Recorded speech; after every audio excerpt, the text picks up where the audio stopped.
Here are my phase 4 rankings. Okay, Ready okay, for it? okay. Here we go. Number 12. Miss Marvel. What? No way. No way. No way. Miss Marvel it's good for what it is, right? It definitely nails the family dynamic between Miss Marvel, Kamala Khan, and her family. I think it's a really interesting setup with her being a mutant. I think it has some problems with the villains, right? But and I feel like the pacing of this show felt really off to me. And again, this show not intended for me. I mean, the big thing that they were trying to pay off, and the thing that was most impactful in the show was obviously the family dynamic. That really hit for me. That really worked. They nailed the number one aspect they wanted to nail. But the villains, the lore, um, just the Marvel-y stuff really didn't work for me. But the family aspect really did. I think it has a really good finale. Her being a mutant is really interesting, and I think Iban Vellani is fantastic. She's obviously a Marvel super fan. I love that a Marvel super fan is in a Marvel project and playing such an important character now, the first mutant in the MCU. And I'm excited to see her in the Marvels, but this wasn't for me. I don't think it's terrible, but yeah, Miss Marvel coming in last place at number 12. Do you Okay. have thoughts on Actually, I this? think I think you should just go through because it's going to be a lot to switch back and forth. It's not bad if you want to do it. No, no, no, no, no. No, let's. I actually like your idea. I'm not done with my Eternals. Okay, fine, gotcha. I mean, if you want to, we can. No, whatever you think. I have my Black Widow one done. If you want to do that. Okay, I'll just. You're not done yet. All Okay. right. At number 11, you're gonna hate me. Wow. Wow. WandaVision. Now, Compared to wow. I think episodes 5 and 6 are good. They're 9 and 8.5s for me. Wow. But the rest of the show is just average to me. I think that there's some interesting components, but like you were saying, and I kind of agree, the show doesn't really know what it wants to be. It doesn't want to know what's happening. There's a lot of things that aren't paid off, right? The aerospace engineer, Evan Peters. What's up? What's up with that? We got Boner. That was dumb. I don't think Agatha was a fantastic villain. I think we set up her story too late. It was set up in episode 8 and 9 of a Yeah. 9 episode show. I think the performances are great by Lizzie Olsen and Paul Bettany. I think the Maximoff twins are great. I love the trio of Darcy, Monica, and Jimmy Woo. But yeah, the villain, just the payoffs they did, or the lack thereof of payoffs, I should say, just didn't really work for me. Again, not my type of show. The finale I feel like was just really lackluster. White Vision you introduced too late, in my opinion, just plopped him in. So yeah, that's why he gets a 7.5 on me. There were only 2 really extraordinary episodes out of a 9 episode show, and just it wasn't for me. Got any thoughts on this ranking? Interesting. A little low. It's interesting. You're not gonna like this one then. I'm gonna do a spoiler. No, I'm not. Number 10, I have Hawkeye. I actually just rewatched the show, so I rewatched a lot of Phase 4. Okay. I really love the Ronin episode. I believe that's episode 5. Mm-hmm. I don't remember. It's when he suits up and fights Echo, Maya Lopez. I think campaign performance is great. I think it's stupid though that the first time that we reintroduce him in the MCU, he gets beat by Kate and then killed, or presumably killed. We know he's not dead, by Maya. There's a lot. The Jack stuff, I really love the first 2 episodes because the first 2 episodes set up an interesting concept. Kate trying to unravel a mystery of a New York socialite who died, and her family, her mom's fiance may be involved. That's really compelling, really interesting. Jack, really suspicious character that it's just like he's trying to be a good stepdad. and it's just dumb. It's not a really good payoff for me. I don't really enjoy it. I think we even said that when we were reviewing the show. I think Haley Steinfeld as Kate Bishop is absolutely fantastic. But this is not a Jeremy Perfect Renner story. casting. I mean, this does deal with Hawkeye's trauma, um, and does deal with Hawkeye. I love the deaf aspects of this show. Right, it deals very well with that disorder and how the juxtaposition between Maya Lopez, living with it her whole life and resenting Clint for trying to, you know, fix it. I almost like she sees it almost as a strength, while Clint sees it as a weakness. Clint as the Ronin, fantastic. I love the flashbacks we get, the minimal flashbacks we get, and the him suited up against Maya. And Yelena's great, fantastic. She's introduced though in the friggin' latter half of episode 4. There's Yeah. so much in here that there's no the payoffs just don't work for me. It's kind of similar to the Power Broker thing and the Flag Smashers to a lesser degree. There's a lot. There's Echo, there's Yelena, there's Jack. There's so many players. There's just too much that I don't feel like it all pays off. There's just not enough. There's Kazi, and then Kingpin. I think Vincent D'Onofrio gives a great performance, but it's just like, man, I don't love it. It suffers from a lot of the problems that the MCU Disney Plus shows do. I don't feel like the story really pays off. I think there's a lot of good to it, but it's better than Miss Marvel and WandaVision, but it's gonna get a 7.75 for me. Okay. Number 9, Thor: Love and Thunder. This is actually now in my rankings, and mind you, some of these movies can change, but as of now, it's my least favorite film. And again, this is a film I've only seen twice, and I've seen it twice in theaters. Again, I need time probably to see it again. But it suffers from pacing. It suffers from missing scenes.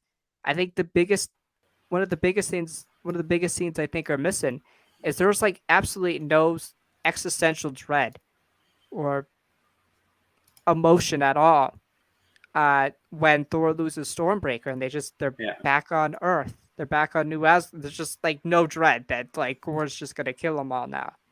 And then there's also I just feel like the balance it doesn't balance as well as Ragnarok did. Um, and the comedy I don't think is as good as Ragnarok. So I think it struggles in those aspects. I think Gore's story is really good. I think the last 20 minutes of this film is interesting. It takes a really good route for Thor, who has become kind of a stale character at this point. It's even joked about in the film, or was becoming stale. I don't think he was stale. The Mighty Thor was great. Valkyrie was not as good as Ragnarok. I just felt like there's stuff missing. Like we don't see her becoming the Mighty Thor. She's just already it. Yeah. Again, you got to suspend your disbelief, but sometimes. But I wish there was a little bit more to that. Obviously, Natalie Portman and Tessa Thompson had great chemistry, but it kind of wanted to build up to that. Just a lot of stuff happened. I think it's the worst made film. It may have my favorite ending, but it's the worst made film of the phase. So at number 8, Black Widow. I also rewatched this recently. Some days this could be my least favorite, but Yelena I think is fantastic. I think I voted her in our end of the year rankings as my favorite new character introduced. I think Scarlet gives a great performance. I love the Red Guardian. Again, villains. Draco sucks. He's just a dick. The Taskmaster thing. They try to make the Red Room like Hydra, but it's just like there's already this Hydra, this Shield, and then now there's the Red Room that could take over the world whenever they wanted to. I didn't like that whole aspect. The familial themes really work for me. Overall formulaic MCU film, but I thought really solid. It was my first MCU film in theaters. Yeah. Same. I thought it was really good, really well done. I love the soundtrack. I love the beginning of this film, especially when we see the flashback and stuff. But yeah, so Black Widow at 8. Right. Eternals at 7. Another MCU film I rewatched recently. I liked it more. Right. Again, I think there are some things that you know, we're introduced to Makari in the present day an hour and a half into the film. Yeah. Um, I think all the stories are interested and really hit. I mean, I think they all have compelling stories, but some of them aren't fleshed out as much. I think the Sprite Love and Icarus thing is weird to me. It's only like 3 scenes where it's talked about. It was really odd to Yeah. me. Gilgamesh, I wish a little bit more. Um, and Makari. I mean, Makari obviously helped save the day at the end fighting Icarus. I think Icarus again. If I had to put another character that I would think is one of the better Phase 4 characters, I'd say it's him. Again, I think maybe what could have worked in Ajax, I feel like could have used more. Again, she's mostly used in flashbacks as she dies, and she's a big pillar for the story. But I didn't think I got enough. This movie had to be 2.5 hours long. I don't think it suffered for pacing. Um, but I just think maybe it would have worked better as a series. Maybe it would have worked better as like a 10-part series where you gave a story for each of them and then Yeah. had a movie. It was a lot to introduce, but I think visually it's really good. It's definitely a Chloe Zhao film in nature. Yeah. Um, I love the celestial setup, and I can't wait to see where the story goes. I liked it a lot more in my rewatch. So All right. yeah, 6 Falcon and the Winter Soldier. You already heard what my thoughts on that, but to go over them, I love Captain America. I love that story. And I think Sam is the perfect Captain America moving forward. Isaiah Bradley is really strong. That whole storyline and the juxtaposition between him and Sam, and then Isaiah living his dream of seeing a better world, a better America through Sam Wilson. Bucky obviously overcoming his trauma. John Walker's story, him struggling emotionally. He's incapable of holding the mantle, even though he thinks he can. He's incapable of doing it. All good stuff. Power Broker, not great, and the payoff that they were trying for really didn't work. And then uh, the Flag Smashers, they were trying to have. We were trying to understand their motives, understand their means, understand their justification for things, and it just didn't work. Didn't work. Yeah. And then now we get into the projects I really love. And Moon Knight. I think this might get higher. I've rewatched about half the show so far. Fantastic storytelling. Oscar Isaac's performance is great. Arthur Harrow, Ethan Hawke is fantastic. Again, he's one of those villains that we understand his means, right? We understand what he's going for. And we can, to an extent, understand it. And the music, the soundtrack, the story, the visuals, all really compelling. It's one of the more different things, obviously, Marvel's done, and it works. It really works for Yeah. me. It's got an 8.25, but it might be higher. Yeah, just fantastic storytelling, really well done. I don't really have many complaints. Maybe more Moon Knight, I guess you could say, but um, yeah, really well done. Multiverse of Madness, really strong film. Wanda's a great villain, I think. That scene in the hallway where they go to the Book of Ashanti, her in the Illuminati chambers, oof, terrifying. And it's also a really good Doctor Strange story. It's, I think, Strange's best story. Kind of a character that's been bland mostly. We just know he's powerful. Him understanding his emotions, coming to sense with those things, uh, and acceptance, right, about his place in the universe, and him learning not to be so arrogant, learning to trust others. Again, Sam Raimi film in nature. I love the horror aspects. I think America Chavez is really good. Um, if I had any complaints, maybe pacing. I think we mentioned that in our rewatch when we rewatched it together. Mm-hmm. Yeah, I think this film struggles for pacing a little bit, but yeah, fantastic. Shang-Chi, I think this is the best made MCU film. I think Wenwu, fantastic villain. He's got, again, the perfect blend of menace. That scene where he goes and takes out the group that killed Shang-Chi's mom, fantastic. Ta Lo, visually amazing. The final fight, the 10 rings, the lore behind that. Yeah. And I thought when I originally watched this film, I thought the second act even it slowed down a lot, obviously, and I thought it struggled there, but I don't think it did. Uh, Shun-Chi, when he receives the 10 rings, very emotional moment. Wenwu sees his wife and he sees Shun-Chi carrying on his wife's legacy. Very well done. I wish there was a little more Zhao Lin upon my rewatch. I'm like, there could have been more of her. She was really cool. So yeah, Yeah. 8.5 out of 10. You know what's next.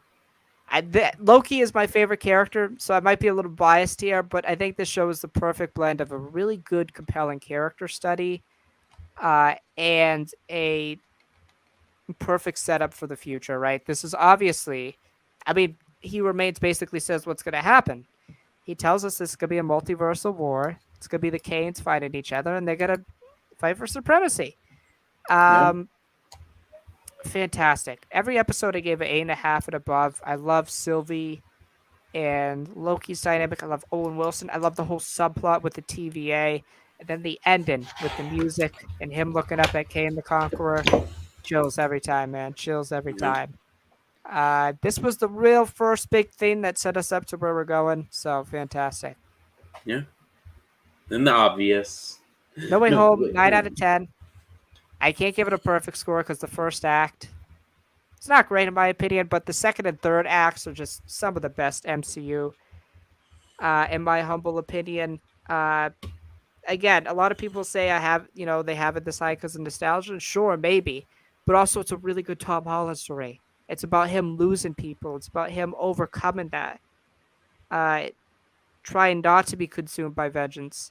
Uh, he tries to correct his wrongs, but sometimes you got to live with them, as we see when he, tells Strange to cast a spell to have everyone forget who he is.